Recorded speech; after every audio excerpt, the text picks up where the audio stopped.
정보 보안은 과거 정보기술 분야 여러 도메인 중 하나의 도메인에 불과했지만 4차 산업혁명 시대에 이르러서는 기업과 조직의 성패를 좌우할 수 있는 가장 핵심적인 인프라로 자리매김되고 있습니다. 소프트웨어 개발자로서 정보 보안에 대한 이해와 적용 능력을 갖추는 것은 안전한 소프트웨어를 개발하기 위한 필수적이고 기초적인 소양으로 인식되고 있는 만큼 탑시트에서도 중요하게 다뤄야 할 모듈 중 하나입니다. 그러면 탑시트 기술 영역의 정보보안 이해와 활용 모듈의 출제 기준에 대해 살펴보겠습니다. 정보보안 이해와 활용 모듈은 정보보안 이해와 정보보안 실무 두 개의 범주로 구성되어 있습니다. 정보보안 이해 범주에서는 소프트웨어 개발자로서 소프트웨어 개발에 필요한 정보보안 기초 지식을 다루고 있고, 정보보안 실무 범주에서는 실제 실무 환경에서 소프트웨어 개발자로서 소프트웨어 개발에 필요한 실무적인 정보보안 지식을 다루고 있습니다. 그럼 먼저 정보보안 이해 범주의 출제 기준에 대해 알아보겠습니다. 정보보안 이해 범주는 크게 정보보안 개념, 정보보안 기반 기술과 최신 기술, 그리고 보안 관리 체계와 표준 등 4개 평가 영역으로 구성되어 있습니다. 먼저 정보보안의 개념 평가 영역에서는 정보보안의 개념과 목표에 대한 이해가 중요한데요. 정보보안의 3대 목표인 기밀성, 무결성, 가용성에 대한 개념과 3대 목표를 달성하기 위한 정보보안 대응 방안에 대한 이해가 필요합니다. 정보를 저장, 전송하는 과정에서 정보의 원본에 대해 인가되지 않은 사용자에게 노출되지 않도록 보장하는 것을 의미하는 기밀성, 정보를 송수신하는 과정에서 불법적으로 생성, 변경, 삭제되지 않고 원본이 유지되는 것을 의미하는 무결성, 마지막으로 인가받은 사용자에 대하여 요구한 정보를 필요한 시점에 접근 및 사용을 보장해 주는 것을 의미하는 가용성은 정보보안을 통해 기업과 조직이 달성해야 할 궁극적 목표라고 할 수 있습니다. 또한 정보보안 모듈에 대한 깊이 있는 이해를 위해서는 정보보안 기본 용어와 최근 등장한 정보보안 최신 용어에 대한 이해가 선행되어야 합니다. 비밀키 암호나 공개키 암호, 그리고 정보보안 분야뿐만 아니라 컴퓨팅 전반에 두루 활용되고 있는 해시 함수 등과 같은 용어는 필수적으로 이해해야 하는 정보보안 기본 용어들입니다. 또한 웜, 바이러스 등과 같은 악성 코드 관련 용어는 신문지상에서도 기초상식과 같은 용어로 사용되고 있습니다. 이와 더불어 방화벽이나 침입 탐지 시스템 등과 같은 정보보안 장비 관련 용어도 필수적으로 이해해야 하는 용어라고 할 수 있겠습니다. 최근에 새로운 정보보안 위협들과 이에 대응하기 위한 다양한 정보보안 신기술들이 등장함에 따라 랜섬웨어나 스피어 피싱, 인공지능 침입 탐지 등과 신조어들도 등장하고 있으므로 관심을 가지고 알아두면 정보보안 관련 내용을 이해하는 데 많은 도움이 될 것입니다. 다음으로 정보보안 기반 기술 범주는 암호 기술과 인증 기술, 그리고 접근 통제 기술로 나누어서 이해해야 합니다. 먼저 암호 기술에서는 암호의 개념과 암복호화, 그리고 암호의 분류에 대해 우선적으로 이해해야 하는데요. 무엇보다 비밀키 암호와 공개키 암호의 특징과 차이점을 이해하고 어떠한 경우에 각각의 암호를 사용해야 하는지도 정리해둘 필요가 있습니다. 해시 함수는 탑시트 보안 영역에서 가장 출제 빈도가 높은 토픽이라 할 수 있습니다. 해시 함수는 인증과 무결성, 비밀번호 저장이나 블록체인 구현 등에 광범위하게 활용되고 있기 때문에 해시 함수의 개념과 특성, 안전한 해시 함수의 종류 등에 대한 이해와 더불어 실무 소프트웨어 개발에서 소스 코드를 작성할 수 있는 능력까지 갖추는 것이 필수적입니다. 인증 기술에서는 인증의 개념, 인증 기술의 유형과 인증을 적용하기 위한 방법에 대해 이해해야 하며 전자서명은 무엇이고 왜 적용해야 하는지, 그리고 전자서명을 구현하기 위한 정보보안 요소 기술은 어떤 기술이 활용되는지에 대해서도 이해가 필요합니다. 특히 최근에 공인인증 제도가 폐지되면서 부상하고 있는 블록체인을 이용한 인증이나 생체 인증 표준이라고 할 수 있는 파이도 등에 대해서도 관심을 기울여야 합니다. 접근 통제 기술에서는 강제적, 임의적, 역할 기반 접근 통제 정책의 특징에 대해 이해하고, 이러한 접근 통제 정책이 실무에 적용된 내용을 사례 위주로 살펴보며 접근 통제 정책을 구현하기 위한 기술들에 대해서도 숙지해야 합니다. 정보보안 최신 기술에서는 새롭게 등장한 보안 취약점과 이를 이용한 공격 기법, 그리고 이러한 침해 공격에 대응하기 위한 최신 정보보안 기술에 대해 용어 중심의 이해가 필요합니다. 양자 해킹이나 양자 암호, 양자 난수 발생기 등이 최근에 등장한 정보보안 관련 용어인데요. 이러한 용어들은 정보보안 관련 뉴스나 한국정보통신기술협회의 정보통신 용어 사전 사이트를 이용하면 정보를 얻을 수 있습니다. 또한 클라우드 환경의 대중화, 빅데이터 및 인공지능 관련 기술의 활성화, IoT의 전 산업으로의 확산 추세에 4차 산업혁명 시대가 도래하면서 이와 관련된 최신 보안 위협과 이러한 보안 위협에 대응하기 위한 최신 기술에 대해서도 주목해야 합니다.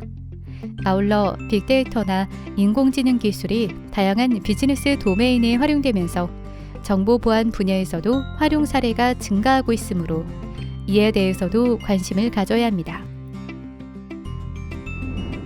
보안 관리 체계와 표준 평가 영역은 정보보호 관리 체계와 개인정보 보호, 정보보호 관련 국내외 표준과 인증제도 등에 관한 출제 기준으로 정보보호 관리 체계는 국내 ISMSP의 인증체계를 참고하면 되는데요. 한국인터넷진흥원 ISMSP 사이트에 접속하면 정보보호 관리 체계 관련 정보를 얻을 수 있습니다. 또한 최근 국제적으로는 EU GDPR, 국내에서는 개인정보보호법이 이슈화되고 있는 만큼 이와 관련된 핵심적인 내용 위주의 이해가 필요합니다. 더 나아가 전 세계 차원에서 데이터 산업 육성을 위해 개인정보의 가명화, 익명화 제도를 도입하고 있는 만큼 이에 대한 이해도 필수적입니다. 정보보안 관리 국제 표준으로는 ISO 27001을 참고하면 됩니다. 다음 정보보안 실무 범주에서는 애플리케이션 보안, 데이터 보안, 시스템 아키텍처 보안의 출처 기준을 알아보겠습니다.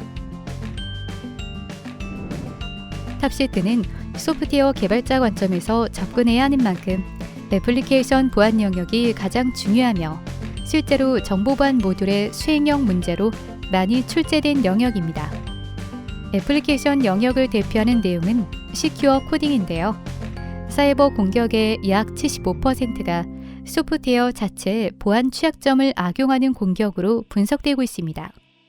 또한 개발 단계에서 수정하는 비용이 제품 출시 이후 수정하는 비용보다 수십 배의 비용을 절감할 수 있는 것으로 분석되고 있으며, 그에 따라 사이버 공격을 예방 및 대응하기 위해서는 제품 출시 이전 단계인 소프트웨어 개발 단계에서 보안 취약점을 제거하는 것이 효과적인 방법으로 부각되고 있습니다.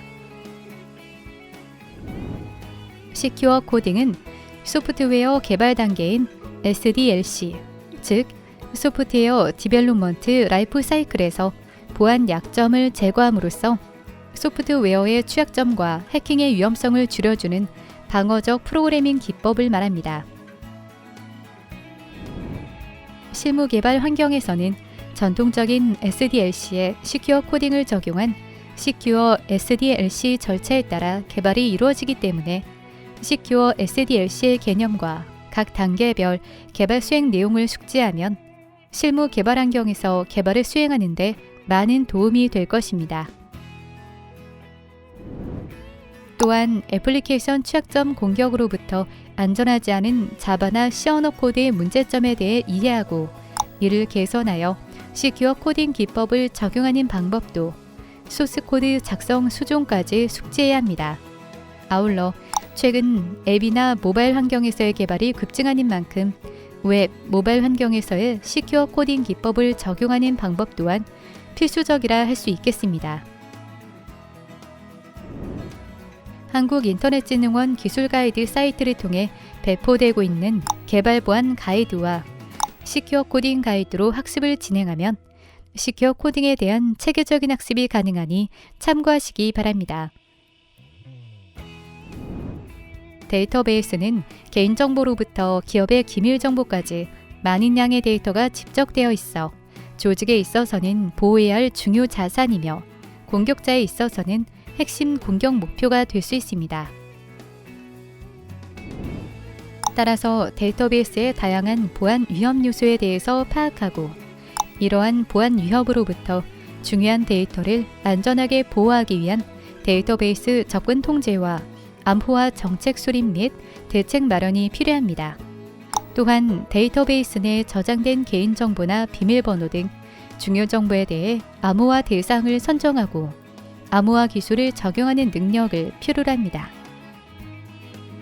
데이터 보안 평가 영역에서는 데이터베이스 보안 요구사항과 무결성 유지 방안, 그리고 데이터베이스 보안을 위한 접근 통제에 대해 다룹니다. 데이터베이스 보안은 조직의 데이터베이스 정보의 유출, 변경 또는 파괴 위협으로부터 기밀성, 무결성, 가용성 확보를 위해 관리적, 물리적, 기술적 보호 조치를 하는 것을 의미합니다. 과거에는 데이터베이스의 성능을 강조하였으나 최근에는 데이터베이스에 대한 안전한 관리 및 데이터 보호가 매우 중요시되고 있으며 이는 IT 서비스의 발전과 더불어 데이터에 대한 가치가 그만큼 높아지고 있다는 것을 반증합니다. 최근 지능적이고 지속적인 위협 공격인 LPT 공격 등을 활용하여 서버 등의 시스템을 대상으로 하는 공격이 증가하고 있습니다. 이에 따라 방화벽과 침입 탐지 시스템 등의 네트워크 보안과 함께 시스템 보안의 중요성 역시 증가되고 있는 상황입니다. 특히 시스템 관리자 권한이 탈취되거나 정보 자원에 대한 내부 사용자의 부적절한 접근 등에 대응하기 위해서 시스템에 대한 접근 통제와 보안 설정, 그리고 계정 관리를 강화하는 것이 무엇보다 중요합니다. 시스템 아키텍처 보안은 운영체제별 보안과 네트워크 보안으로 나누어서 접근해 볼 수 있습니다. 운영체제별 보안은 윈도우즈와 유닉스 및 리눅스 시스템의 운영체제 특성별 보안 환경에 대해 이해하는 것이 선행되어야 합니다. 윈도우즈 시스템의 보안에서는 시스템 계정 및 권한, 암호 정책, 파일, 폴더 및 공유 폴더 보안 설정, 서비스 설정, 호스트 파일 관리 등에 대한 이해가 필요합니다. 유닉스 및 리눅스 시스템의 보안은 시스템 계정 및 권한, 암호 정책, 파일 및 폴더 보안 설정 등은 윈도우즈 시스템 보안과 공통적이며 권한 지시자인 유마스크, SSH나 SFTP와 같은 서비스 보안 설정은 자주 출제되는 토픽일 뿐만 아니라 실무에서도 중요하게 다루는 내용이니만큼 반드시 숙지해야 합니다. 이러한 운영체제별 보안 특성에 대한 이해를 기반으로 실제 윈도우즈 시스템과 유닉스 및 리눅스 시스템에서 안전한 소프트웨어 개발 및 운영에 관한 능력을 갖추기 위한 지식이 요구됩니다. 또한 모바일 개발 환경에서 개발을 수행하는 사례가 증가하고 있는 만큼 iOS나 안드로이드 시스템에서 안전한 소프트웨어 개발 및 운영을 위한 개발 방법에 대해서도 학습이 필요합니다. 다음으로 네트워크 보안에서는 네트워크 보안 취약점, 네트워크 공격 유형과 이에 대한 대응 방안에 대한 이해가 필요한데요. 디도스 공격 등은 여러 차례 출제된 토픽이며 최근까지 디도스 공격 시도 사례가 끊이지 않고 있기 때문에 그 내용에 대한 학습이 필요합니다. 또한 개방형 네트워크 표준인 OSI와 TCP/IP 각 계층별 보안 기술과 보안 장비에 대한 이해가 필요하고 특히 SSL의 개념과 웹 서비스 환경에서의 적용 방법은 실무 웹 개발 환경에서 가장 중요한 내용 중 하나이며 탑시트에서도 빈번하게 출제되는 토픽이므로 세부적인 내용까지도 반드시 숙지하시기 바랍니다. 최근에는 대부분의 프로그램이 웹, 모바일 혹은 네트워크 프로그램으로 개발되고 있으므로 안전하지 않은 프로토콜인 텔넷이나 FTP 기반의 프로그램 개발을 지향하고 안전한 프로토콜인 SSH나 SFTP 기반의 프로그램 개발 방법을 알아두면 실무 프로그램 개발에 있어서도 많은 도움이 될 것입니다.